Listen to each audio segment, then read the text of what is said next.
Quality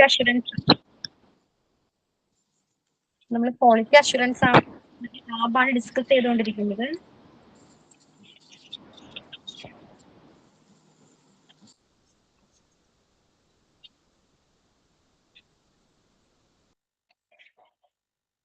page number 7 Riju, page number 7.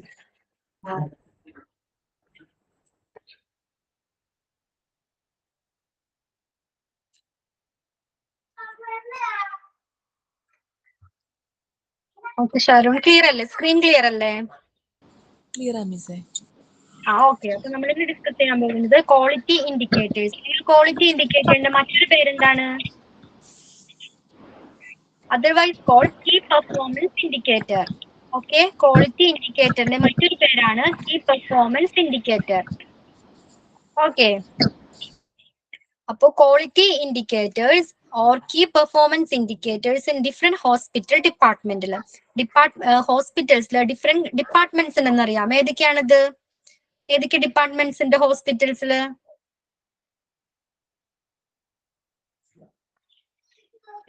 Sharon, മിസ്സേ quality indicators അതാണോ മിസ്സേ? ഇൻഡിക്കേറ്റേഴ്സ്. അതിന് next point topic quality indicators or quality key performance indicators in different hospital departments. അതിന്റെ താഴെ ഒരു topic ഉണ്ടോ? കണ്ടു മിസ്സേ. ഓക്കെ. അപ്പൊ ഹോസ്പിറ്റൽസിലെ ഡിഫറെന്റ് ഡിപ്പാർട്ട്മെന്റ്സ് എന്ന് പറഞ്ഞു അല്ലെ? ആ ഒരു എല്ലാ ഡിഫറെന്റ് ഡിപ്പാർട്ട്മെന്റ്സിലും ഇനാബ് പറയുന്ന എല്ലാ ക്വാളിറ്റി ഇൻഡിക്കേറ്റേഴ്സും അവർ ഫോളോ ചെയ്തിട്ടുണ്ടായിരിക്കണം. അപ്പൊ ഫസ്റ്റ് ഡിപ്പാർട്ട്മെന്റ് എന്ന് പറയുന്നത് നഴ്സിംഗ് ഡിപ്പാർട്ട്മെന്റ് ആണ്. ഈ നഴ്സിംഗ് ഡിപ്പാർട്ട്മെന്റിൽ ഫോളോ ചെയ്യേണ്ട കീ ഇൻഡിക്കേറ്റേഴ്സ് ഏതൊക്കെയാണെന്ന് നോക്കാം. ഓക്കെ, ഫസ്റ്റ് എന്താണ്? Time for initial evaluation of inpatient or inpatient. നമ്മൾ ഔട്ട് പേഷ്യന്റിനെ കുറിച്ച് പറഞ്ഞു. ഔട്ട് പേഷ്യന്റ് എന്തായിരുന്നു? ഔട്ട് പേഷ്യന്റ് ഹോസ്പിറ്റലിന്റെ പുറത്തുനിന്ന് വരുന്ന, അതായത് ഹോസ്പിറ്റലിൽ അഡ്മിഷൻ എടുക്കാതെ തന്നെ അല്ലെങ്കിൽ അഡ്മിറ്റ് ആകാതെ തന്നെ ജസ്റ്റ് ട്രീറ്റ്മെന്റിന് വേണ്ടി വരുന്നവർ. ഓക്കെ, ഇൻപേഷ്യന്റ് എന്ന് പറഞ്ഞാൽ ഹോസ്പിറ്റൽസിൽ അഡ്മിറ്റഡ് ആയിട്ടുള്ള പേഷ്യൻസ് ആണ്. ഓക്കെ, അപ്പൊ ഇങ്ങനത്തെ ഇത്തരത്തിലുള്ള ഇൻപേഷ്യന്റിന്റെ ഇവാലുവേഷന് വേണ്ടി അവരെ പരിശോധനയ്ക്ക് വേണ്ടി പ്രാഥമിക വിലയിരുത്തലിന് വേണ്ടി എടുക്കുന്ന സമയം. ഓക്കെ, ഇൻഡോർ പേഷ്യൻസിന്റെ പ്രാഥമിക ഇനീഷ്യൽ ഇവാലുവേഷന് പ്രാഥമിക വിലയിരുത്തലിന് വേണ്ടി എടുക്കേണ്ട സമയം. ഇതൊരു കീ ഇൻഡിക്കേറ്റർ ആണ്. ഇവിടുത്തെ നഴ്സിംഗ് ഡിപ്പാർട്ട്മെന്റിലെ ഒരു ഇൻഡിക്കേറ്റർ ആണ്, ഒരു കീ ഇൻഡിക്കേറ്റർ ആണ് time for initial evaluation of inpatient or indoor patients. Okay, miss. 1 minute hold ചെയ്തിട്ട്. ആയിക്കോട്ടെ.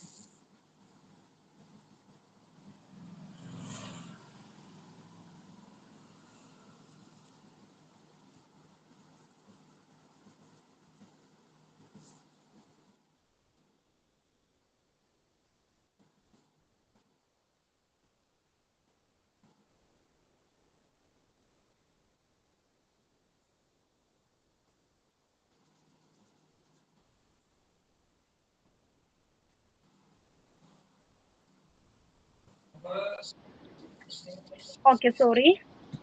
അപ്പോ ഫസ്റ്റ് ഏതാണ് ക്വാളിറ്റി ഇൻഡിക്കേറ്റർ? ഏതാണ്? നഴ്സിംഗ് ഡിപ്പാർട്ട്മെന്റിലെ ഫസ്റ്റ് ക്വാളിറ്റി ഇൻഡിക്കേറ്റർ ആണ് time for initial evaluation of inpatient or indoor patient.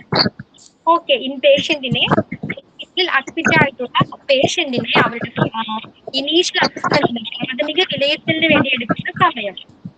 Okay, the next one ഏതാണ്? Percentage of inpatient cases in which nursing care plan is documented. ഒരു care plan ഉണ്ട്. Okay, പേഷ്യന്റിനെ എങ്ങനെ treat ചെയ്യണം, അവരുടെ എല്ലാ ഡീറ്റെയിൽസും ഉൾപ്പെടുന്ന ഒരു ഡോക്യുമെന്റ് ഉണ്ട്. ഈ ഡോക്യുമെന്റിലുള്ള ഇൻപേഷ്യന്റ് കേസസിന്റെ പെർസെന്റേജും നെക്സ്റ്റ് ഒരു ക്വാളിറ്റി ഇൻഡിക്കേറ്റർ ആണ്.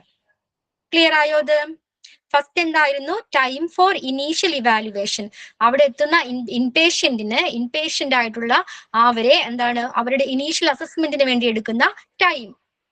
ഓക്കെ, അതൊരു ക്വാളിറ്റി ഇൻഡിക്കേറ്റർ ആണ്. നഴ്സിംഗ് ഡിപ്പാർട്ട്മെന്റിലെ ക്വാളിറ്റി ഇൻഡിക്കേറ്റർ അവർ ഫോളോ ചെയ്യേണ്ട ഒരു ഇൻഡിക്കേറ്റർ ആണ്. ഏതാണ്? ഇനീഷ്യൽ ഇവാലുവേഷൻ എടുക്കുന്ന ടൈം. നെക്സ്റ്റ് എന്താണ്? Percentage of impatient. നമുക്ക് നേരത്തെ പറഞ്ഞു നേഴ്സിംഗ് കെയർ പ്ലാനിൽ ഉൾപ്പെട്ടിട്ടുള്ള ഡോക്യുമെന്റിൽ ഉൾപ്പെട്ടിട്ടുള്ള ഇൻപേഷ്യൻ കേസസിന്റെ പെർസെന്റേജ്. ഓക്കെ, എത്ര പേഷ്യന്റ് ഉണ്ടോ, ഇൻപേഷ്യന്റ് എത്ര പേരുണ്ടോ അവരുടെ പെർസെന്റേജ്. ക്ലിയർ ആണോ ഇത് രണ്ടും? ക്ലിയർ ആ മിസ്. മൂന്നാമത്തെ എന്താണ്? Percentage of medication error. Nursing ഡിപ്പാർട്ട്മെന്റിൽ എന്തെങ്കിലും മെഡിക്കേഷനുമായിട്ട് റിലേറ്റഡ് ആയിട്ടുള്ള എന്തെങ്കിലും ഇറർ ഉണ്ടായിട്ടുണ്ടോ, അതുമായിട്ട് അതിന്റെ പെർസെന്റേജ്. ഓക്കെ, മെഡിക്കേഷൻ എററിന്റെ പെർസെന്റേജ്. ഓക്കെ, അപ്പൊ time for initial evaluation of ഇംപേഷ്യന്റിന് എടുക്കുന്ന ടൈം, ദെൻ എന്താണ് ഇംപേഷ്യന്റിന്റെ നമ്പേഴ്സ്, അതിന്റെ percentage. Then third one is percentage of medication error.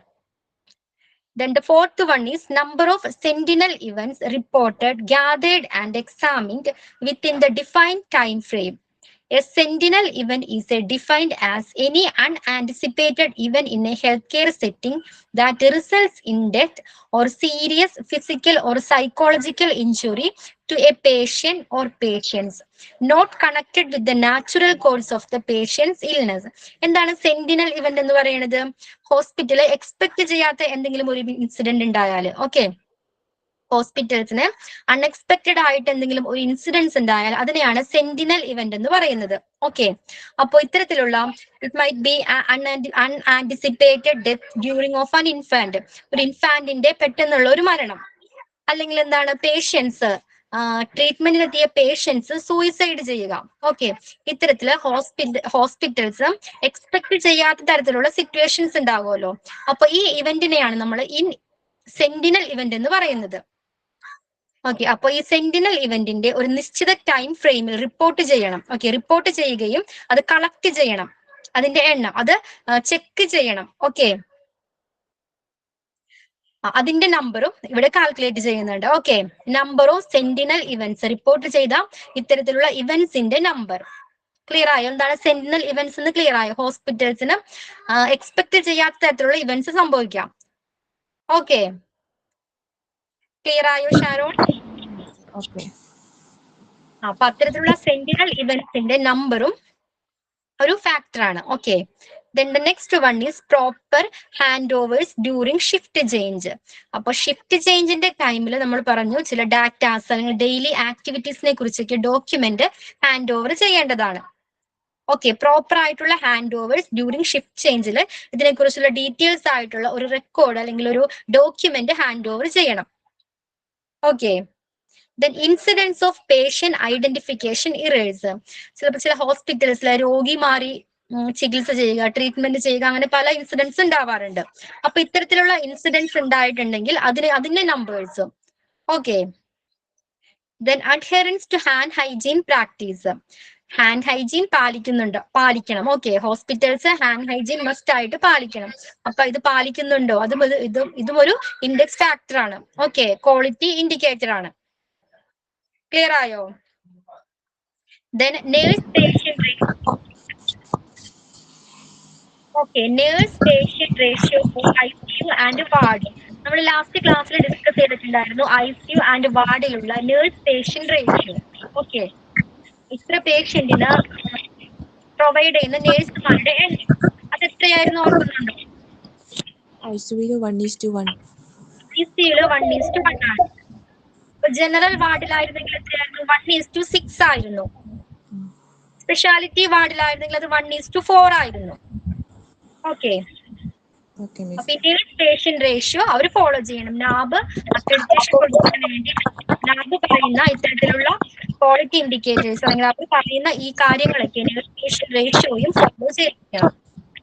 Okay, അപ്പൊ ഏതൊക്കെയായിരുന്നു ക്വാളിറ്റി ഇൻഡിക്കേറ്റേഴ്സ് വരുന്നത്?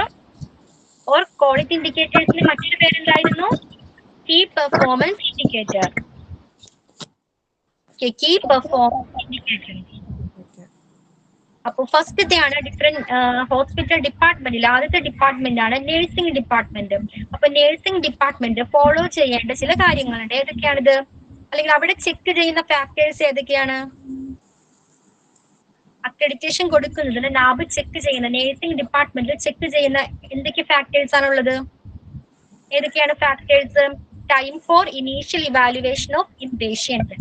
ഇൻപേഷ്യന്റ് ആയിട്ടുള്ള അവരുടെ ഇൻപേഷ്യന്റിന്റെ ഇവാലുവേഷൻ എടുക്കുന്ന ഇനീഷ്യൽ ഇവാലുവേഷൻ എടുക്കുന്ന ടൈം. ഓക്കെ, നെക്സ്റ്റ് വൺ എന്തായിരുന്നു? Percentage of inpatient case in which nursing care plan is documented. എന്താണ് അതിൽ പറയുന്നത്? നേഴ്സിംഗ് കെയർ പ്ലാനിൽ ഡോക്യുമെന്റ് ചെയ്തിട്ടുള്ള പേഷ്യന്റിന്റെ നമ്പർ, അതിന്റെ percentage. Okay, then third one എന്തായിരുന്നു? Percentage of medication error. Medication error ഉണ്ടാകുന്ന പെർസെന്റേജ്, അതിലുണ്ടാകുന്ന പെർസെന്റേജ്. പിന്നെ ഫോർത്ത് വൺ എന്തായിരുന്നു? Sentinel event. എന്തായിരുന്നു സെന്റിനൽ ഇവന്റ്?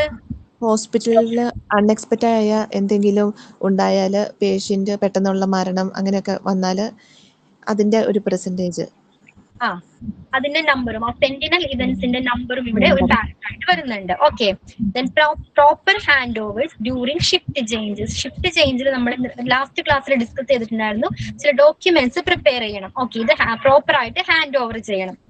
ഓക്കെ, പിന്നെ എന്താണ്? Incidence of patient identification error.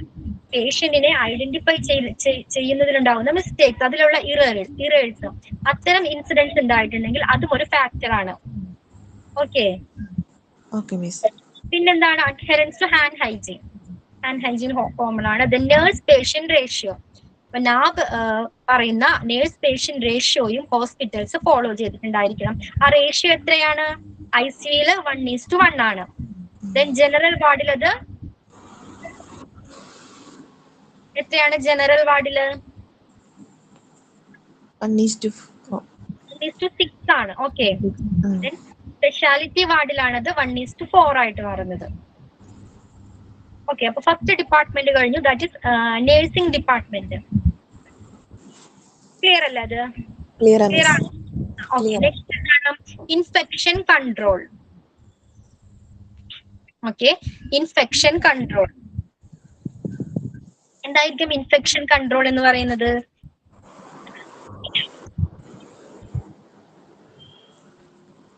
ICN, infection control nurse കൊടുത്തിട്ടുണ്ട് ബ്രാക്കറ്റിൽ. ഓക്കെ, അപ്പൊ ഇൻഫെക്ഷൻസിനെ മോണിറ്റർ ചെയ്യുന്ന നേഴ്സാണ് ഇൻഫെക്ഷൻ കൺട്രോൾ നേഴ്സ് എന്നറിയപ്പെടുന്നത്. എന്താണ് ഇൻഫെക്ഷൻ കൺട്രോളിൽ പറയുന്നത്? പേഷ്യന്റിന് ഇൻഫെക്ഷൻ ഒന്നും വരാതിരിക്കാൻ, ഓക്കെ, വൈറസ് അല്ലെങ്കിൽ ബാക്ടീരിയകളുടെ വ്യാപനം തടയുന്നതിന് വേണ്ടി മികച്ച രീതികൾ നടപ്പിലാക്കണം. ഓക്കെ, ഇത്തരത്തിലുള്ള സ്പ്രെഡ് പിടിപെട്ട രോഗികൾക്ക് എങ്ങനെ നല്ല ട്രീറ്റ്മെന്റ് നൽകണം. ഓക്കെ, പിന്നെന്താണ് പറയുന്നത്? അതിനുവേണ്ടി ഒരു രജിസ്റ്റേർഡ് നേഴ്സിനെയാണ് ICN എന്ന് പറയുന്നത്. ഒരു രജിസ്റ്റേർഡ് നേഴ്സാണ് ICN. എന്താണ്? സ്പ്രെഡ് അല്ലെങ്കിൽ ഇൻഫെക്ഷൻ ഉണ്ടായാൽ, സ്പ്രെഡ് ഉണ്ടായാൽ ആ ബാക്ടീരിയകളുടെ വ്യാപനം, സ്പ്രെഡ് തടയാൻ വേണ്ടിയിട്ട് മികച്ച രീതികൾ നടപ്പിലാക്കണം. പിന്നെന്താണ്? ഇത്തരത്തില് ഇൻഫെക്ഷൻസ് പിടിപെട്ട രോഗികളെ അവർക്ക് മികച്ച ട്രീറ്റ്മെന്റ് ഉറപ്പാക്കണം. ഓക്കെ, പിന്നെ അവരുടെ റെസ്പോൺസിബിലിറ്റീസ് എന്തൊക്കെയാണ്? ഒരു ICN നമ്മൾ പറഞ്ഞു ഇൻഫെക്ഷൻ കൺട്രോൾ നേഴ്സ്, അവർക്ക് കുറച്ച് റെസ്പോൺസിബിലിറ്റീസ് ഉണ്ട്. എന്തൊക്കെയായിരിക്കും അവരുടെ റെസ്പോൺസിബിലിറ്റീസ്? ഇൻഫെക്ഷനെ കുറിച്ച് ഡാറ്റ കളക്ട് ചെയ്യുക. ഓക്കെ, ഏത് ഇൻഫെക്ഷൻ ആണ് അതിനെക്കുറിച്ച് ഡാറ്റ കളക്ട് ചെയ്യണം. പിന്നെന്താണ്? ആ ഡാറ്റയെ അനലൈസ് ചെയ്യണം. ഓക്കെ, ആ സിറ്റുവേഷൻ ഹാൻഡിൽ ചെയ്യുന്നതിന്, എമർജൻസി ആയിട്ട് പ്രിപ്പയർ ആകുന്നതിന് വേണ്ടി, അവിടെയുള്ള ഇൻഫെക്ഷൻ തടയുന്നതിന് വേണ്ടിയുള്ള പ്രോട്ടോകോൾസിനെ കുറിച്ച് അവിടെയുള്ള സ്റ്റാഫിനെയും പേഷ്യൻസിനെയും ബോധവൽക്കരിക്കണം. ഓക്കെ, അപ്പോൾ ഇൻഫെക്ഷൻ സ്പ്രെഡ് ആകാതിരിക്കാൻ വേണ്ടി ആ പേഷ്യൻസിനെ ഐസൊലേറ്റ് ചെയ്തിട്ട് അത്തരത്തിലുള്ള പേഷ്യൻസിന് ട്രീറ്റ്മെന്റ് ഉറപ്പാക്കണം. ഓക്കെ, പിന്നെന്താണ്? ICN ആ നേഴ്സിന്റെ, ഇൻഫെക്ഷൻ കൺട്രോൾ നേഴ്സിന്റെ റെസ്പോൺസിബിലിറ്റീസ് പിന്നെ എന്തൊക്കെയാണ്? വാക്സിൻ അല്ലെങ്കിൽ ട്രീറ്റ്മെന്റ് വികസിപ്പിക്കുന്ന ടൈമില് സയന്റിസ്റ്റിന് അല്ലെങ്കിൽ ഡോക്ടേഴ്സിനേക്ക് അസിസ്റ്റ് ചെയ്യേണ്ടത് ഇൻഫെക്ഷൻ കൺട്രോൾ നേഴ്സാണ്. ഓക്കെ, അപ്പം ഇൻഫെക്ഷൻ കൺട്രോൾ മനസ്സിലായില്ലേ? അപ്പൊ അതിൽ വരുന്നത് infection IPD, inpatient department. Then OPD, out patient department. Inpatient ഡിപ്പാർട്ട്മെന്റിൽ ഔട്ട് പേഷ്യന്റ് ഡിപ്പാർട്ട്മെന്റ് ഉണ്ട്. ഹോസ്പിറ്റൽസിൽ അറിയാലോ, അവിടെ അഡ്മിറ്റ് ആയിട്ടുള്ള രോഗികൾക്ക് വേണ്ടി ഒരു ഡിപ്പാർട്ട്മെന്റ് ഉണ്ട്. പിന്നെന്താണ്? ട്രീറ്റ്മെന്റിന് വേണ്ടി മാത്രം, അഡ്മിറ്റ് ആകാതെ ട്രീറ്റ്മെന്റ് എടുക്കാൻ വേണ്ടി മാത്രം, അല്ലെങ്കിൽ ഡോക്ടറെ കൺസൾട്ടേഷന് വേണ്ടി മാത്രം വരുന്ന പേഷ്യൻസ് ഉണ്ട്. അതാണ് ഡിപ്പാർട്ട്മെന്റ് ആണ് ഔട്ട് പേഷ്യന്റ് ഡിപ്പാർട്ട്മെന്റ്. ഇത്തരത്തിലുള്ള ഡിപ്പാർട്ട്മെന്റുകളിൽ ഇൻസിഡൻസ് ഉണ്ടായാൽ അല്ലെങ്കിൽ ബ്ലഡ് അല്ലെങ്കിൽ ബോഡി ഫ്ലൂയിഡ്സ് പോലുള്ള ലീക്കേജ് ഉണ്ടായാൽ എന്തൊക്കെ പ്രിക്കോഷൻസ് ആയിരിക്കും ഒരു നഴ്സ് എടുക്കേണ്ടത്? ഓക്കെ, അപ്പോൾ ഇൻപേഷ്യന്റ് ഡിപ്പാർട്ട്മെന്റിനെ ഓർഗനൈസ് ചെയ്തിട്ട് ഇത്തരത്തിലുള്ള body fluids, blood and body fluids ഏതൊക്കെയായിരിക്കും? ബോഡി ഫ്ലൂയിഡ്സ് സലൈവ അല്ലെങ്കിൽ യൂറിൻ, ഓക്കെ, തുടങ്ങിയ തരത്തിലുള്ള സലൈവ, യൂറിൻ, ഫീസസ്, അങ്ങനെ പലതരത്തിലുള്ള ബ്രസ്റ്റ് മിൽക്ക്, അങ്ങനെ പലതരത്തിലുള്ള ബോഡി ഫ്ലൂയിഡ്സ് ഉണ്ട്. ഓക്കെ, CS, അങ്ങനെ different kinds of body fluids ഉണ്ട്. അല്ലെങ്കിൽ ബ്ലഡ്, ഇതിന്റെയൊക്കെ സ്പ്രെഡ് ഉണ്ടായാൽ, ഇതിന്റെയൊക്കെ ലീക്കേജ് ഉണ്ടായാൽ അതുമൂലം ഉണ്ടാകുന്ന ഇൻഫെക്ഷൻസിനെ എങ്ങനെ പ്രതിരോധിക്കാം? ഓക്കെ, അപ്പൊ നമ്മൾ ഇത്തരം സിറ്റുവേഷൻസിൽ ഇത് കൺട്രോൾ ചെയ്യേണ്ടത് അല്ലെങ്കിൽ മോണിറ്റർ ചെയ്യേണ്ടത് ഇൻഫെക്ഷൻ കൺട്രോൾ നേഴ്സിന്റെ റെസ്പോൺസിബിലിറ്റി ആണ്. അപ്പൊ എന്തൊക്കെ പ്രിക്കോഷൻ ആയിരിക്കും എടുക്കേണ്ടത്? ഇപ്പൊ ഹോസ്പിറ്റൽസിൽ health care staff PPE wear ചെയ്തിട്ടുണ്ടായിരിക്കണം. ഓക്കെ, ഇതുമായിട്ട് കോണ്ടാക്ട് വരുന്നതിന് മുൻപ് PPE വെയർ ചെയ്തിട്ടുണ്ടായിരിക്കണം. ഓക്കെ, കുറച്ച് മെത്തേഡ്സ് ഉണ്ട് അതിനു വേണ്ടി. അപ്പൊ ഇതൊക്കെ മോണിറ്റർ ചെയ്യേണ്ടത് ഇൻഫെക്ഷൻ കൺട്രോൾ നേഴ്സ് ആണ്. അതേപോലെ ഔട്ട് പേഷ്യന്റ് ഡിപ്പാർട്ട്മെന്റിലാണ് ഇത്തരത്തിലുള്ള ലീക്കേജ് അല്ലെങ്കിൽ ഇത്തരത്തിലുള്ള ഇൻഫെക്ഷൻ ഉണ്ടാകുന്നതെങ്കിൽ അതിനെ ആ ഔട്ട് പേഷ്യന്റ് ഡിപ്പാർട്ട്മെന്റിനെ കൺട്രോൾ ചെയ്യുന്നത്, മോണിറ്റർ ചെയ്തിട്ട് അല്ലെങ്കിൽ ഓർഗനൈസ് ചെയ്തതിന് ശേഷം നേരത്തെ പറഞ്ഞ പോലെ പ്രിക്കോഷൻസ് പ്രൊവൈഡ് ചെയ്യണം. PPE, okay, personal protective equipments provide ചെയ്യണം, അവരെ ബോധവൽക്കരിക്കണം. ദെൻ പിന്നെ എന്തൊക്കെ ഇൻഫെക്ഷൻ ഉണ്ടാവാൻ ചാൻസസ് ഉണ്ട്? ബ്ലഡ് ആൻഡ് ബോഡി ഫ്ലൂയിഡ്സിൽ നിന്ന് ഇൻഫെക്ഷൻ ഉണ്ടാവാൻ ചാൻസസ് ഉണ്ട്. ഓക്കെ, പിന്നെ നീഡിൽ സ്റ്റിക്ക് ഇഞ്ചുറീസ്. ഹോസ്പിറ്റൽസിൽ ഡിഫറെന്റ് ധാരാളം ഷാപ്സ് ഉണ്ട്. ഓക്കെ, ധാരാളം ഏതൊക്കെയായിരിക്കും? നീഡിൽസ് ഉണ്ടായിരിക്കാം. ഏതൊക്കെ ഷാപ്സ് ഉണ്ടായിരിക്കാം? നീഡിൽസ് ഉണ്ടായിരിക്കാം. പിന്നെ സിസേഴ്സ് ഉണ്ടായിരിക്കാം. സർജറി ടൈമിൽ യൂസ് ചെയ്യുന്ന സിസേഴ്സ്, ബ്ലേഡ്, നൈഫ്സ്, നീഡിൽ, ഇതൊക്കെ ഷാർപ്സ് ആണ്. ഇതുമൂലം ഇഞ്ചുറീസ് ഉണ്ടാവാം. ഓക്കെ, ഇഞ്ചുറീസിലൂടെ ഇൻഫെക്ഷൻ പടരാനായിട്ട് ചാൻസസ് ഉണ്ട്. ഓക്കെ, അപ്പൊ അതിനു വേണ്ടി പ്രിക്കോഷൻസ് എടുക്കണം. ഓക്കെ, അത്തരം ഇഞ്ചുറീസിലൂടെ ഇൻഫെക്ഷൻ വരാതെ കൺട്രോൾ ചെയ്യേണ്ടത് അല്ലെങ്കിൽ ആ ഡിപ്പാർട്ട്മെന്റിനെ മോണിറ്റർ ചെയ്യേണ്ടത് ഇൻഫെക്ഷൻ കൺട്രോൾ നേഴ്സ് ആണ്. അത്രയും ക്ലിയർ ആയോ? അതേപോലെ പേഷ്യന്റ് ഡിപ്പാർട്ട്മെന്റിനെ മോണിറ്റർ ചെയ്യേണ്ടത് ഔട്ട് പേഷ്യന്റ് ഡിപ്പാർട്ട്മെന്റിനെ ഓർഗനൈസ് ചെയ്തിട്ട് അവിടെ വേണ്ട എല്ലാ കൺവീനിയന്റ് എല്ലാ ഫെസിലിറ്റീസും പ്രൊവൈഡ് ചെയ്യേണ്ടത് അല്ലെങ്കിൽ പേഷ്യൻസിന് അവയർനെസ് കൊടുക്കേണ്ടതൊക്കെ ആരാണ്? ഇൻഫെക്ഷൻ കൺട്രോൾ നേഴ്സ് ആണ്. Okay, then incidence of falls. Okay, പിന്നെ എങ്ങനെയാണ് ഇൻഫെക്ഷൻ ഉണ്ടാകാൻ ചാൻസസ്? ഇൻഫെക്ഷൻ ഓഫ് ഫോൾസ്, വീഴ്ചയിലൂടെ ഇൻഫെക്ഷൻ ഉണ്ടാകും. ഓക്കെ, ഉണ്ടാകാം, അതിലൂടെ ഇൻഫെക്ഷൻ വരാൻ ചാൻസസ് ഉണ്ട്. Okay, incidence of hospitals associate ulcers after admission. അഡ്മിഷന് ശേഷം അഡ്മിഷൻ എടുത്തതിന് ശേഷം വരുന്ന പേഷ്യൻസ് ഉണ്ടല്ലോ, അഡ്മിഷൻ എടുക്കുന്ന പേഷ്യൻസിന് ഉണ്ടാകുന്ന ചില ഇൻസിഡൻസ് ഉണ്ട് അല്ലെങ്കിൽ ചില ഇഞ്ചുറീസ് ഉണ്ട്. ഓക്കെ, അതിനെപ്പറ്റി ആ ഇൻസിഡൻസിനെ കുറിച്ചും ഇവിടെ അതും ഒരു ഫാക്ടറാണ്. Next catheter associate urinary tract infection rate. എന്തായിരുന്നു കത്തീറ്റർ? നമ്മൾ ലാസ്റ്റ് ക്ലാസ്സിൽ ഡിസ്കസ് ചെയ്തിട്ടുണ്ടായിരുന്നു. എന്തായിരുന്നു catheter associate urinary tract infection rate? ഓർക്കുന്നുണ്ട് ഷാരോൺ?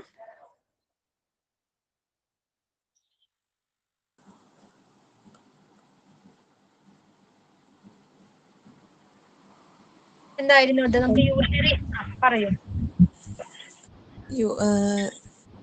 കത്തീറ്റർ എന്ന് പറഞ്ഞ യൂറിനറി ഇൻഫെക്ഷൻ ഒക്കെ അത് വരാൻ സാധ്യത കൂടുതലുണ്ട്. നമ്മൾ ഇൻസെർട്ട് ചെയ്യുന്ന ഒരു ട്യൂബാണ് അതല്ലേ? ബ്ലാഡറിലോട്ട് ഇൻസെർട്ട് ചെയ്യുന്ന ഒരു ട്യൂബാണ്. അപ്പൊ ഈ ട്യൂബ് ഇൻസെർട്ട് ചെയ്യുന്നതോട് ഇൻഫെക്ഷൻസ് ഉണ്ടാകാൻ ചാൻസസ് ഉണ്ട്. ഓക്കെ, എല്ലാത്തിനും ഇൻഫെക്ഷനെ കൺട്രോൾ ചെയ്യുന്നതാണ് ഇൻഫെക്ഷൻ കൺട്രോൾ നേഴ്സ്. മോണിറ്റർ ചെയ്യുന്നതാണ്. ഓക്കെ, മോണിറ്റർ ചെയ്യുന്നത് ഇൻഫെക്ഷൻ കൺട്രോൾ നേഴ്സ് ആണ്. പിന്നെന്താണ് വെന്റിലേറ്റർ അസോസിയേറ്റ് ന്യൂമോണിയ റേറ്റ്? അതിലെന്താ പറയുന്നത്? Ventilator associate pneumonia rate. ഇതൊക്കെ നമ്മൾ ഈ പോയിന്റ് ഒക്കെ ഓൾറെഡി ഡിസ്കസ് ചെയ്തതായിരുന്നു. അതായത് വെന്റിലേറ്റർ അസോസിയേറ്റ് ന്യൂമോണിയ റേറ്റ് 48 അവേഴ്സിലധികം അതിലധികം മെക്കാനിക്കൽ വെന്റിലേഷനിൽ കഴിയുന്ന രോഗികൾക്ക് 48 അവേഴ്സിലധികം 48 മണിക്കൂറിലധികം വെന്റിലേഷനിൽ കഴിയുന്ന രോഗികൾക്ക് വരാൻ ചാൻസസ് ഉണ്ട്. ന്യൂമോണിയ വരാൻ ചാൻസസ് ഉണ്ട്. 48 മണിക്കൂറിലധികം വെന്റിലേറ്ററിൽ കഴിയുന്ന രോഗികൾക്ക് ന്യൂമോണിയ വരാൻ ചാൻസസ് ഉണ്ട് ഇൻഫെക്ഷനിലൂടെ. ഓക്കെ, ക്ലിയർ ആയോ? അപ്പൊ catheter associated urinary tract infection rate, പിന്നെ എന്താണ് വെന്റിലേറ്റർ അസോസിയേറ്റഡ് ന്യൂമോണിയ റേറ്റ്. രണ്ടും ക്ലിയർ അല്ലേ? ക്ലിയർ ആണ്. Then central line associated bloodstream infection rate. എന്തായിരുന്നു സെൻട്രൽ ലൈൻ? ഓർക്കുന്നുണ്ടോ? Central line blood stream infection rate എന്തായിരുന്നു?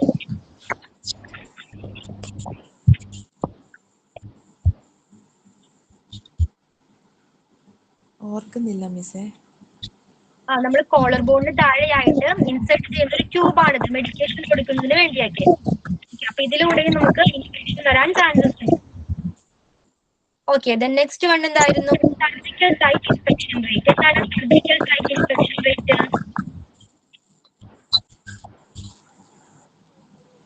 സർജിക്കൽ സൈറ്റ് ഇൻഫെക്ഷൻ എന്താണ്? കഴിഞ്ഞ ഇൻഫെക്ഷൻ ഒക്കെ വരാൻ. ഓക്കെ. അപ്പോ സർജറിക്ക് ശേഷം 30 ഡേയ്സ് വരെ. ഓക്കെ, ക്ലിയർ അല്ലേ പറയുന്നത്? ഓക്കെ. അപ്പൊ സർജറിക്ക് ശേഷം 30 ദിവസം വരെ. ഓക്കെ, ആ 30 ദിവസത്തിനുള്ളിൽ സംഭവിക്കുന്ന അണുബാധകൾ അല്ലെങ്കിൽ ഇൻഫെക്ഷൻസ് അല്ലെങ്കിൽ ഓപ്പറേഷൻ സൈറ്റിലുണ്ടാവുന്ന മുറിവുണ്ടാവുമല്ലോ, ഓപ്പറേഷൻ ചെയ്യുന്നു, ഈ മുറിവിലൂടെ ആഴത്തിലുള്ള മുറിവുണ്ടാകും. ഇതിലൂടെ ഇൻഫെക്ഷൻസ് വരാൻ ചാൻസസ് ഉണ്ട്. 30 ദിവസം വരെയാണ്, 30 ദിവസം വരെ. ഓക്കെ, ഈ ടൈം പീരീഡിനുള്ളിൽ ഉണ്ടാകുന്ന എല്ലാ ഇൻഫെക്ഷൻസും സർജിക്കൽ സൈറ്റ് ഇൻഫെക്ഷൻസ് എന്നാണ് അറിയപ്പെടുന്നത്. Surgical site infection. ഓക്കെ, അപ്പോ സർജറിക്ക് ശേഷം 30 ദിവസം വരെ അതിനുള്ളിൽ ഉണ്ടാകുന്ന എല്ലാ ഇൻഫെക്ഷൻസും സർജിക്കൽ സൈറ്റ് ഇൻഫെക്ഷൻ എന്നാണ് അറിയപ്പെടുന്നത്. അത് ക്ലിയർ ആണോ? അപ്പൊ എന്തൊക്കെയാണ് നഴ്സിംഗ് ഡിപ്പാർട്ട്മെന്റില് ഇൻഫെക്ഷൻ കൺട്രോൾ അവിടെ വരുന്നത് ഏതൊക്കെയാണ്? ഏതൊക്കെ ഫാക്ടേഴ്സ് ആണ്? ഏതൊക്കെ ക്വാളിറ്റി ഇൻഡിക്കേറ്റേഴ്സ് ആണ്? ഫസ്റ്റ് വൺ ഏതായിരുന്നു? IPD, incidence of blood body fluid expose.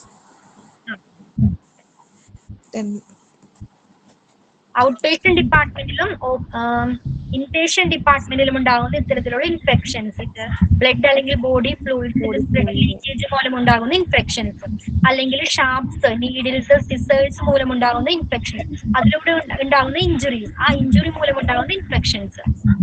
Okay, പിന്നെന്തായിരുന്നു? Next എന്തായിരുന്നു? OPD, incidents of needles, stick injuries. Sharps, needle stick മൂലം ഉണ്ടാകുന്ന ഇഞ്ചുറീസ്, അല്ലെങ്കിൽ ഷാർപ്സ്, സിസേഴ്സ് ഒക്കെ മൂലം ഉണ്ടാകുന്ന ഇഞ്ചുറീസ്. ഇവിടെ ഔട്ട് പേഷ്യന്റ് ഡിപ്പാർട്ട്മെന്റിൽ. നേരത്തെ പറഞ്ഞത് ഇൻപേഷ്യന്റ് ഡിപ്പാർട്ട്മെന്റിലായിരുന്നു, ഇപ്പോ ഔട്ട് പേഷ്യന്റ് ഡിപ്പാർട്ട്മെന്റിൽ. ഓക്കെ, പിന്നെന്താണ്? Incidence of false.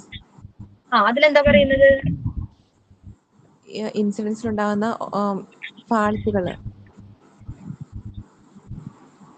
Incidents of falls, നമുക്ക് വീഴ്ചയിലൂടെ ഇഞ്ചുറീസ് ഉണ്ടാവാൻ ചാൻസസ് ഉണ്ട്, അതുമൂലം ഇൻഫെക്ഷൻ വരാൻ ചാൻസസ് ഉണ്ട്. Okay, incidence of hospitals associated ulcers after admission. ഹോസ്പിറ്റലിൽ അഡ്മിഷൻ എടുത്തതിന് ശേഷം ഇതേപോലെ ഡിഫറെന്റ് കൈൻഡ് ഓഫ് ഇഞ്ചുറീസ് സംഭവിക്കാം. അല്ലെങ്കിൽ ബെഡ് സോർ. ഓക്കെ, ബെഡില് കിടപ്പ് രോഗികളെ, ബെഡ് റിഡൻ പേഷ്യൻസ് ഇല്ലേ, അവർക്ക് എപ്പോഴും അവിടെ തന്നെ കിടക്കുന്നത് കൊണ്ട് അവരുടെ ദേഹമൊക്കെ വ്രണങ്ങൾ വരാൻ ചാൻസസ് ഉണ്ട്. ഓക്കെ, അതിലൂടെ ഇൻഫെക്ഷൻസ് വരാൻ ചാൻസസ് ഉണ്ട്. ഓക്കെ, പിന്നെ ഏതാണ് ഇൻഫെക്ഷൻ വരാൻ ചാൻസ് ഉള്ളത്? Catheter associated urinary tract infection rate. അതെന്താണ്? അതിലെന്താ പറയുന്നത്?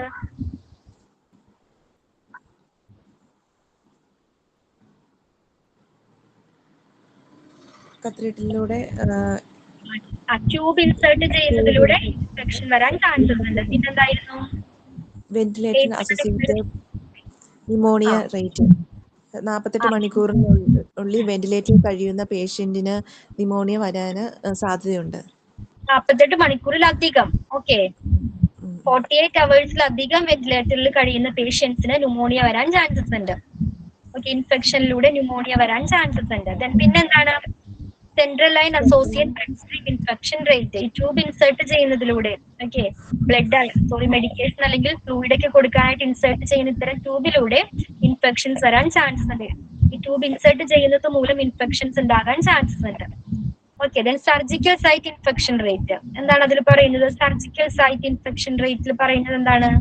സർജറിക്ക് ശേഷം 30 ഡേയ്സിനുള്ളിൽ ഇൻഫെക്ഷൻ വരാൻ സാധ്യതയുണ്ട്. ആ ഇൻഫെക്ഷൻ ഉണ്ടാകുകയാണെങ്കിൽ അത്തരം കേസസ് വരുന്നത് സർജിക്കൽ സൈറ്റ് ഇൻഫെക്ഷനിലാണ്. Okay, surgical site infection. അത് ക്ലിയർ ആയോ? ഓക്കെ, നെക്സ്റ്റ് എന്താണ്? ഇന്റൻസീവ് കെയർ യൂണിറ്റ് ഉണ്ടാകുന്ന എടുക്കേണ്ട ഫാക്ടേഴ്സ് അല്ലെങ്കിൽ അവിടുത്തെ ക്വാളിറ്റി ഇൻഡിക്കേറ്റേഴ്സ് ഏതൊക്കെയാണെന്ന് നോക്കാം. ഓക്കെ, ഏതൊക്കെയാണ്? Time for initial evaluation of emergency patient. Emergency patient ഈ എമർജൻസി പേഷ്യന്റിന് അവർക്ക് എടുക്കുന്ന ഇനീഷ്യൽ ഇവാലുവേഷൻ, അവരുടെ ചെക്ക് ചെയ്യാൻ എടുക്കുന്ന പ്രാഥമിക വിലയിരുത്തലിന് എടുക്കുന്ന ടൈം. ഓക്കെ, അപ്പൊ എമർജൻസി പേഷ്യന്റ് ICUയിൽ എത്തുന്ന എമർജൻസി പേഷ്യന്റിന്റെ ഇനീഷ്യൽ ഇവാലുവേഷൻ എടുക്കുന്ന ടൈം. ക്ലിയർ ആണോ അത്? ക്ലിയർ ആ മിസ്. ഓക്കെ, നെക്സ്റ്റ് എന്താണ്? Return to the emergency department within 72 hours within similar presenting compliance. വീണ്ടും 72 ഹവേഴ്സിനുള്ളിൽ സെയിം കംപ്ലയൻസ്, ഓക്കെ, സിമിലർ കംപ്ലയൻസുമായിട്ട് എമർജൻസി ഡിപ്പാർട്ട്മെന്റിൽ എത്തുന്നുണ്ട്. അതിന്റെ റേറ്റ്, ഓക്കെ, ഈ സെയിം സിറ്റുവേഷൻ സെയിം കംപ്ലൈന്റുമായിട്ട് 72 ഹവേഴ്സിനുള്ളിൽ എമർജൻസി ഡിപ്പാർട്ട്മെന്റിൽ എത്തുന്നു. ഓക്കെ, അതിന്റെ റേറ്റും ഇവിടെ ഒരു ഫാക്ടറാണ്. Okay,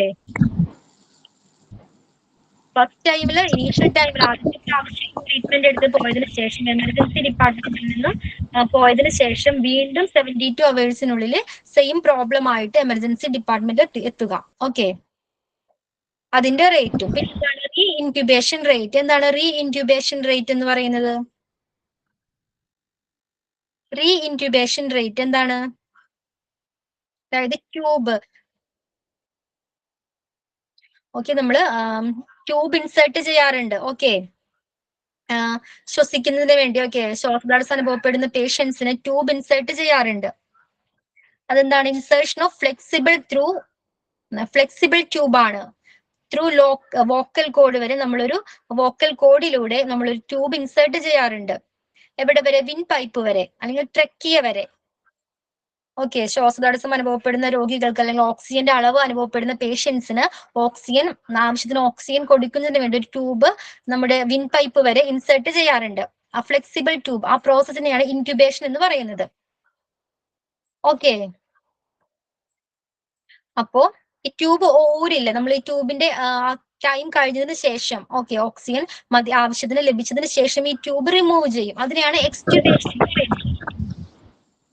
okay, extubation, incubation and extubation. അപ്പോൾ എക്സ്ട്യൂബേഷന് ശേഷം 120 മണിക്കൂറിനുള്ളിൽ ഇൻവേസീവ് മെക്കാനിക്കൽ വെന്റിലേഷൻ വീണ്ടും നടപ്പാക്കും. അതായത് ഈ എക്സ്ട്യൂബേഷൻ, ആ ട്യൂബ് ഊരിയതിനു ശേഷം എന്തെങ്കിലും എമർജൻസി സിറ്റുവേഷൻ കാരണം വീണ്ടും ഇൻക്യുബേഷൻ ചെയ്യേണ്ടി വരികയാണെങ്കിൽ അതിന്റെ rate, okay, re incubation rate, വീണ്ടും ഇൻക്യുബേഷൻ ചെയ്യേണ്ടി വന്നാൽ അതിന്റെ റേറ്റും ഇവിടെ കണക്കാക്കുന്നുണ്ട്. ഓക്കെ, മനസ്സിലായോ എന്താണ് റീ ഇൻക്യുബേഷൻ എന്ന്? അതായത് റീ ഇൻക്യുബേഷൻ ചെയ്ത പേഷ്യന്റിന്റെ എക്സ്ട്യൂബേഷൻ മുതൽ റീ ഇൻക്യുബേഷൻ വരെയുള്ള ടൈം. ഓക്കെ, എത്ര സമയം എടുത്തു, പിന്നെന്താണ് എത്ര തവണ ഇങ്ങനെ റീ ഇൻക്യുബേഷൻ ചെയ്യേണ്ടി വന്നു, ഇതിനെ കുറിച്ചൊക്കെയുള്ള റേറ്റ്. മനസ്സിലായോ എന്താ റീ ഇൻക്യുബേഷൻ എന്ന് ഷാരോൺ? നമ്മള് ഓക്സിജൻ കൊടുക്കുന്നതിന് വേണ്ടി ഒരു ട്യൂബ് ഇൻസേർട്ട് ചെയ്യാറുണ്ട്. അതിനാണ് ഇൻക്യുബേഷൻ എന്ന് പറയുന്നത്. ഈ ട്യൂബ് റിമൂവ് ചെയ്യുന്നതിന് എക്സ്ട്യൂബേഷൻ എന്ന് പറയുന്നത്. ഓക്കെ, അത് ക്ലിയർ അല്ലേ? അപ്പൊ ഈ ഇൻക്യുബേഷൻ റേറ്റ് ഒരു ഫാക്ടറാണ്. പിന്നെന്താണ്? അപ്പൊ ഇതാണ് ICUയിൽ വരുന്ന ഫാക്ടേഴ്സ്. ICUയിൽ ഈ പെർഫോമൻസ് ഇൻഡിക്കേറ്റേഴ്സ് ഏതൊക്കെയാണ്? ഏതൊക്കെയാണ്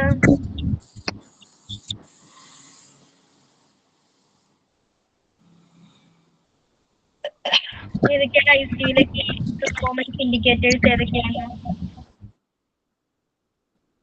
time for initial evaluation of emergency പേഷ്യന്റിന്റെ ഇനീഷ്യൽ ഇവാലുവേഷൻ എടുക്കുന്ന ടൈം. ഓക്കെ, ദെൻ നെക്സ്റ്റ് എന്താണ്? Return to the emergency department within 72 hours with similar presenting complaints. Emergency ഡിപ്പാർട്ട്മെന്റിൽ 72 ഹവേഴ്സിന് ശേഷം സെയിം കംപ്ലൈന്റുമായിട്ട് റിട്ടേൺ ചെയ്യുക, തിരിച്ചെത്തുക. ഓക്കെ, പിന്നെന്താണ്? Re incubation rate.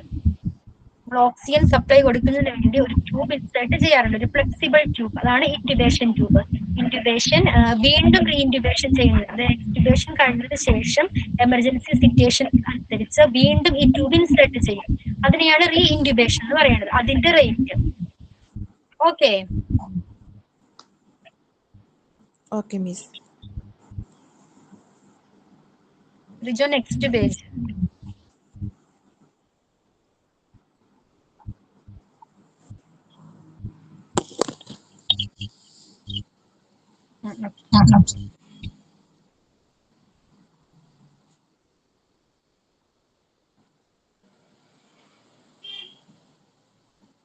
ഓക്കെ, ഇപ്പൊ ക്ലിയർ അല്ലേ? ക്ലിയറാ മിസ്സേ. ഓക്കെ, അപ്പൊ ഏതൊക്കെയാണ് ഐസിയിലുള്ളത്?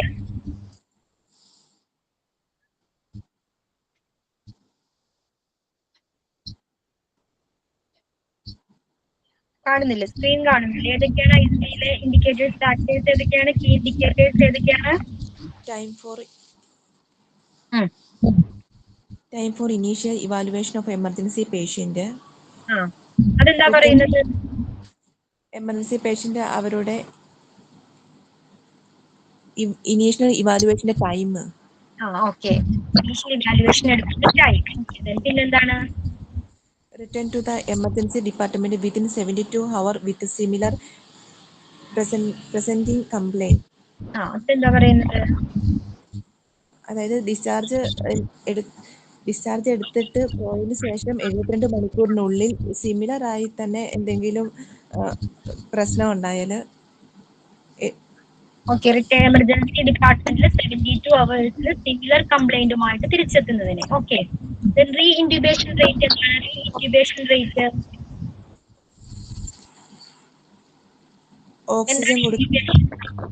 ഓക്സിജൻ കൊടുക്കാൻ ഈ ട്യൂബ് നമ്മൾ വോക്കൽ കോഡ് വഴി ഇൻസെർട്ട് ചെയ്യാറുണ്ട് വിൻഡ് പൈപ്പ് വരെ. ഓക്കെ, അപ്പോ ഇത് അതിന്റെ ആവശ്യം കഴിഞ്ഞാൽ ട്യൂബ് റിമൂവ് ചെയ്യും. റിമൂവ് ചെയ്യുന്ന പ്രോസസ് ആണ് എക്സ്റ്റുബേഷൻ എന്ന് പറയുന്നത്. അപ്പോ റിമൂവ് ചെയ്തതിന് ശേഷം എന്തെങ്കിലും എമർജൻസി കേസ് വന്നാൽ വീണ്ടും ഈ ട്യൂബ് നമ്മൾ ഇൻസെർട്ട് ചെയ്യണം. ഓക്കെ, അപ്പൊ വീണ്ടും ഈ ട്യൂബ് ഇൻസെർട്ട് ചെയ്യുന്നതിനെയാണ് റീഇൻറ്റുബേഷൻ എന്ന് പറയുന്നത്. അങ്ങനെ എത്ര തവണ ചെയ്തു അല്ലെങ്കിൽ അതിന് എത്ര ടൈം, ഇതൊക്കെ അതിന്റെയൊക്കെ റേറ്റ് ആണ് റീഇൻറ്റുബേഷൻ റേറ്റിൽ വരുന്നത്. ഓക്കെ ആണോ? നെക്സ്റ്റ് വൺ എന്താണ്? Operation theatre. ഓപ്പറേഷൻ തിയേറ്ററിൽ അനസ്തേഷ്യ ആ ഡിപ്പാർട്ട്മെന്റിൽ എന്തൊക്കെ കാര്യങ്ങളാണ് വരുന്നത്? Percentage modification of anaesthesia plan. Different kinds of anaesthesia ഉണ്ട്. ഏതൊക്കെയാണ്? ജനറൽ അനസ്തേഷ്യ ഉണ്ട്, റീജിയണൽ അനസ്തേഷ്യ ഉണ്ട്, സെഡേഷൻ ഉണ്ട്, അത് ലോക്കൽ അനസ്തേഷ്യ. ഓക്കെ, ഈ അനസ്തേഷ്യ പ്ലാനിന്റെ percentage. Okay, then next one എന്താണ്?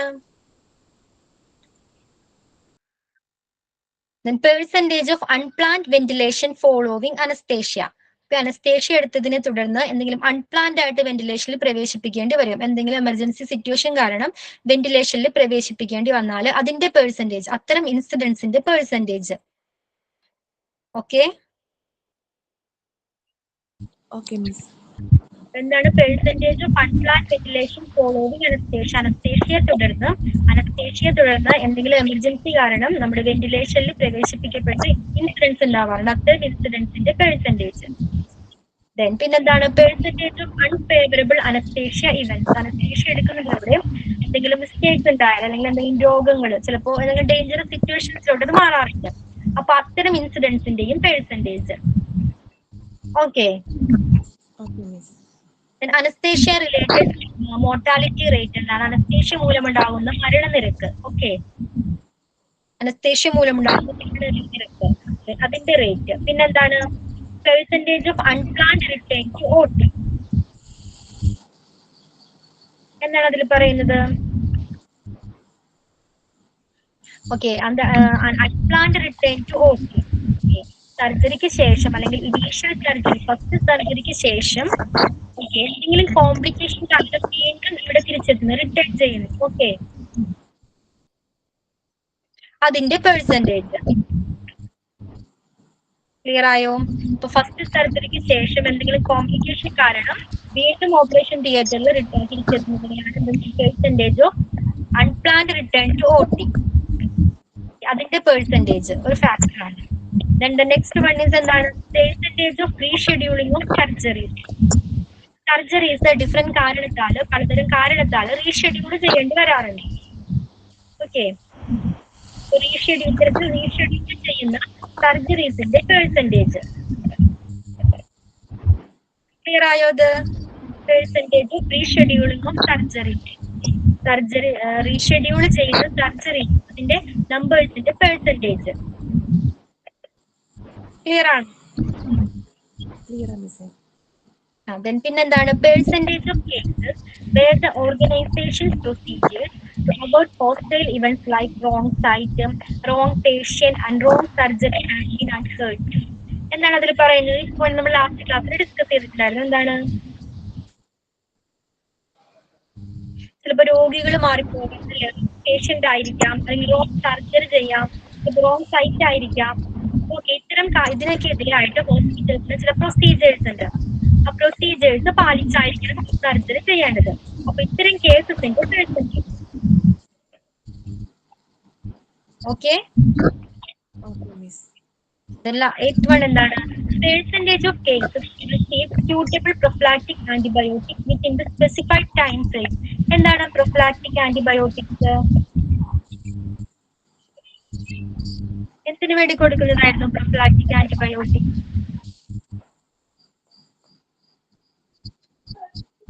ഇൻഫെക്ഷൻ ഒന്നും വരാതിരിക്കാൻ. സർജറിക്ക് ശേഷം ഇൻഫെക്ഷൻസ് ഉണ്ടാവാതിരിക്കാനായിട്ട് 1 hour ബിഫോർ എങ്കിലും കൊടുക്കേണ്ട ഒരു ആന്റിബയോട്ടിക് ആണ് പ്രൊഫ്ലാക്റ്റിക് ആന്റിബയോട്ടിക്. ഓക്കെ, അപ്പൊ ഈ ആന്റിബയോട്ടിക്സ് എങ്ങനെയാണ്? സ്പെസിഫൈഡ് ആയിട്ടുള്ള ടൈം ഫ്രെയിമിൽ കൊടുക്കണം. സ്യൂട്ടബിൾ ആയിട്ടുള്ള പ്രൊഫ്ലാക്റ്റിക് ആന്റിബയോട്ടിക്സ് ആയിരിക്കണം കൊടുക്കേണ്ടത്. അപ്പൊ ഇത്തരത്തിലുള്ള ഈ കേസസിന്റെ ഇതിന്റെ പെർസെന്റേജ്. ഓക്കെ, then പിന്നെന്താണ് പറയുന്നത്? Percentage of cases in which the planned surgery is altered intraoperative. Okay, അപ്പോ ഈ പ്ലാൻഡ് ആയിട്ടുള്ള സർജറി, ചില സർജറീസ് എങ്ങനെയാണ്? പ്ലാൻഡ് ആണ്, മുൻകൂട്ടി നിശ്ചയിച്ച സർജറീസ് ആയിരിക്കാം. ചിലത് എങ്ങനെയാണ്? എമർജൻസി സിറ്റുവേഷൻസിൽ സർജറീസ് ചെയ്യും. എങ്ങനെയാണിത്? ഇപ്പോൾ ആക്സിഡന്റ് അല്ലെങ്കിൽ എന്തെങ്കിലും ഡേഞ്ചറസ് സിറ്റുവേഷൻസ് ഒക്കെ ഉണ്ടായാലും ആക്സിഡൻസ് ഒക്കെ ഉണ്ടായാൽ അത്തരം സിറ്റുവേഷൻസിൽ നമുക്ക് എമർജൻസി പ്രീ പ്ലാൻഡ് അല്ലാതെ നമുക്ക് സർജറീസ് ചെയ്യേണ്ടി വരും. ചിലത് എങ്ങനെയാണ്? നമ്മൾ പ്ലാൻഡ് ആയിട്ടുള്ള സർജറീസ് ആണ്, മുൻകൂട്ടി നിശ്ചയിച്ച പ്രകാരമായിരിക്കും സർജറി ചെയ്യുന്നത്. അപ്പോ അതിനെടുക്കുന്ന ടൈം, അതിന്റെ പെർസെന്റേജ്, ഇത്തരം കേസുകളുടെ പെർസെന്റേജ്. ഓക്കെ, പ്ലാന്റ് സർജറിക്ക് വേണ്ടി എടുക്കുന്ന ടൈം, സർജറിയിൽ പേഷ്യന്റ് ടേബിളിൽ എത്തുന്ന നിമിഷം മുതൽ ആ ടൈം മുതൽ അത് കഴിയുന്ന ടൈം വരെ, ഓക്കെ, അതിനെടുക്കുന്ന ടൈമാണ് അതിന്റെ ആ കേസസിന്റെ പെർസെന്റേജ്. ക്ലിയർ ആയോ? അതിനെന്താണ് റീ എക്സ്പ്ലോറേഷൻ റേറ്റ്? എന്താണ്? ഒരു സർജറി കഴിഞ്ഞ ഒരു പേഷ്യന്റിനെ വീണ്ടും നമ്മൾ എക്സാമിൻ ചെയ്യേണ്ടതുണ്ട് അല്ലേ? എന്തെങ്കിലും ഇൻഫെക്ഷൻസ് ഉണ്ടായിട്ടുണ്ടോ, ഓക്കെ, ഇതൊക്കെ ചെക്ക് ചെയ്യാനായിട്ട് വീണ്ടും എക്സാമിൻ ചെയ്യേണ്ടത്. ഇതാണ് അതിന്റെ rate, re exploration rate. Okay, then OT utilisation rate, operation തിയേറ്ററിന്റെ യൂട്ടിലൈസേഷൻ റേറ്റ്. അതിലെന്തായിരിക്കാം വരുന്നത്? ഓരോ സർജിക്കൽ പ്രൊസീജിയറിന് എടുക്കുന്ന ടൈം, ഓക്കെ, പേഷ്യന്റിന്റെ ആ പ്രിപ്പറേഷൻ തുടങ്ങി ഇത് കഴിയുന്ന ടൈമിൽ എടുക്കുന്ന ആ ഓരോ സർജിക്കൽ പ്രൊസീജിയേഴ്സിന് എടുക്കുന്ന ടൈം, അതൊക്കെ എങ്ങനെയാണ് ഓപ്പറേഷൻ തിയേറ്റർ എങ്ങനെയാണ് യൂട്ടിലൈസ് ചെയ്യുന്നത്? ക്ലിയർ ആണോ? അത് അതിന്റെ റേറ്റ്.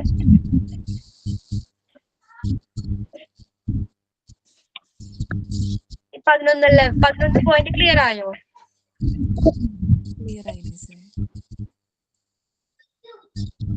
അപ്പൊ എന്തൊക്കെയായിരുന്നു ഓപ്പറേഷൻ തിയേറ്ററിൽ നമ്മൾ ഡിസ്കസ് ചെയ്തത്? Percentage modification of anaesthesia plan.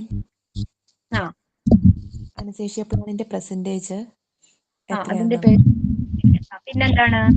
Percentage of unplanned ventilation following anaesthesia തുടർന്ന് എന്തെങ്കിലും എമർജൻസി ആയിട്ട് വെന്റിലേഷൻ കയറ്റിയവരുടെ അതിന്റെ rate. Percentage of unfavourable anaesthesia event.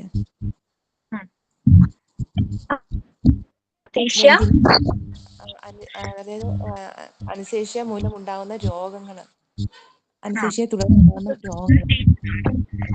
Situations dangerous situations ഉണ്ടായാൽ അതിന്റെ percentage. Okay. Then anesthesia related mortality rate. അതിലെന്താ പറയുന്നത്? ആ മരണത്തിന്റെ നിരക്ക്. പിന്നെ percentage of unplanned return to OT. സർജറിക്ക് ശേഷം എന്തെങ്കിലും കംപ്ലൈന്റ് കാരണം വീണ്ടും ഓപ്പറേഷൻ തിയേറ്ററിൽ അതിന്റെ percentage. Percentage of rescheduling of surgeries. എന്താണത്? Percentage of rescheduling of surgeries. Surgery ചെയ്തതിനു ശേഷം പിന്നെയും അല്ല, റീഷെഡ്യൂൾ സർജറീസ് എന്താണ്? റീഷെഡ്യൂൾ ചെയ്യുക, മാറ്റി വെക്കില്ലേ, വേറൊരു ദിവസത്തേക്ക് മാറ്റി വെക്കില്ല എന്തെങ്കിലും കാരണത്താൽ. ഓക്കെ, റീഷെഡ്യൂൾ ചെയ്യുക, അതിന്റെ പെർസെന്റേജ്. അത്തരം കേസസ് ഉണ്ടെങ്കിൽ അതിന്റെ പെർസെന്റേജ്. ഓക്കെ, ക്ലിയർ ആയോ? Percentage of rescheduling of surgeries. മനസ്സിലായി. ഓക്കെ, നെക്സ്റ്റ് വൺ എന്താണ്? Percentage of case where the organization produced two procedures to avoid causations like wrong site, wrong patient, wrong surgery has been adhered to. എന്താണ്? wrong patient, wrong site, അല്ലെങ്കിൽ wrong site, wrong patient, wrong surgery ഇത് നടക്കാതിരിക്കാനായിട്ട് ഹോസ്പിറ്റൽസിന് procedures പാലിക്കുന്നുണ്ട്. അത്തരം കേസസിന്റെ percentage. Okay. Then percentage of cases who receive suitable prophylactic antibiotics within the specified time frame. എന്താണ്? Percentage of cases എന്തിനെ കുറിച്ച്? എന്തിന്റെ percentage ആണ്? എന്താണ് പ്രൊഫ്ലാക്റ്റിക് ആന്റിബയോട്ടിക്സ്? എന്തിനു കൊടുക്കുന്നതാണിത്? അത് സർജറിക്ക് ശേഷം വരാതിരിക്കാൻ വേണ്ടി കൊടുക്കുന്നത്. 1 hour ബിഫോർ എങ്കിലും കൊടുക്കുന്നതാണ്. സ്പെസിഫൈഡ് ആയിട്ടുള്ള ടൈം ഫ്രെയിം കീപ്പ് ചെയ്യുന്നുണ്ടോ, അല്ലെങ്കിൽ പ്രോപ്പർ ആയിട്ടുള്ള സ്യൂട്ടബിൾ ആയിട്ടുള്ള പ്രൊഫ്ലാക്റ്റിക് ആന്റിബയോട്ടിക്സ് ആണ് കൊടുക്കുന്നത് തുടങ്ങിയ കാര്യങ്ങൾക്ക് ആ കേസസിന്റെ percentage. Okay.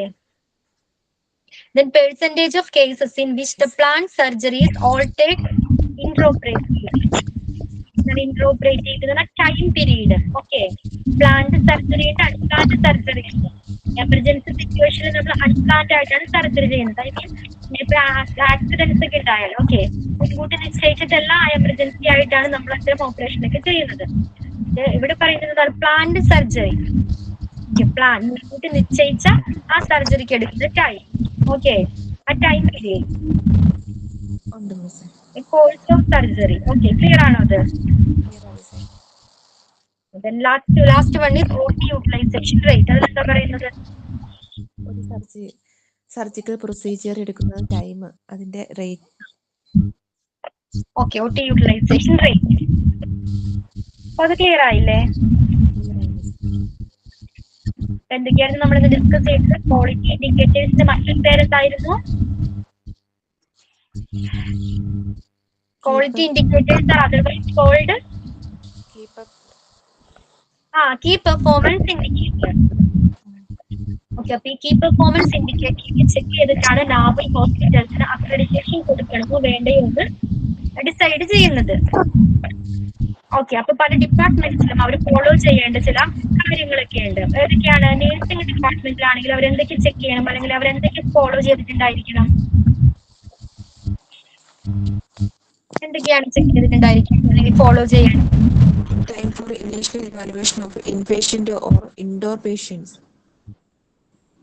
Indoor patient inpatient time check ചെയ്യണം. പിന്നെ എന്തൊക്കെയായിരുന്നു? പേഷ്യന്റ് ഐഡന്റിഫിക്കേഷൻ എറർ, പേഷ്യന്റിനെ ഐഡന്റിഫിക്കേഷൻ ഇറേഴ്സ് ഉണ്ടെങ്കിൽ ഓക്കെ, പേഷ്യന്റ് മാറിപ്പോകുക തുടങ്ങിയ അതിലുണ്ടാകുന്ന ഇറേഴ്സ്, അത് അങ്ങനത്തുള്ള ഇൻസിഡൻസ് അത് ചെക്ക് ചെയ്യാറുണ്ട്. പിന്നെന്താണ്? നേഴ്സ് പേഷ്യന്റ് റേഷ്യോ അത് ഫോളോ ചെയ്യണം ഹോസ്പിറ്റൽസ്. നാബ് പറയുന്ന നേഴ്സ് പേഷ്യന്റ് റേഷ്യോ 1:1 ആണ് ICUയിൽ. പിന്നെ എന്താണ്? വാർഡിലാണെങ്കിൽ അത് 1:6 ആണ്. ജനറൽ വാർഡില്, സ്പെഷ്യാലിറ്റി വാർഡിലാണെങ്കിൽ അത് 1:4 ആണ്. ഇത് അവര് ഫോളോ ചെയ്തിട്ടുണ്ടായിരിക്കണം. പിന്നെന്താണ്? മെഡിക്കേഷൻ എറർ ഉണ്ടായിട്ടുണ്ടെങ്കിൽ അതിന്റെ പെർസെന്റേജ്. ഓക്കെ, പിന്നെന്താണ് സെന്റിനൽ ഇവന്റ്സ്, റിപ്പോർട്ട് ചെയ്തിരിക്കുന്ന സെന്റിനൽ ഇവന്റ്സ്. എന്താണ് സെന്റിനൽ ഇവന്റ്സ്? എന്തായിരുന്നു സെന്റിനൽ ഇവന്റ്സ്?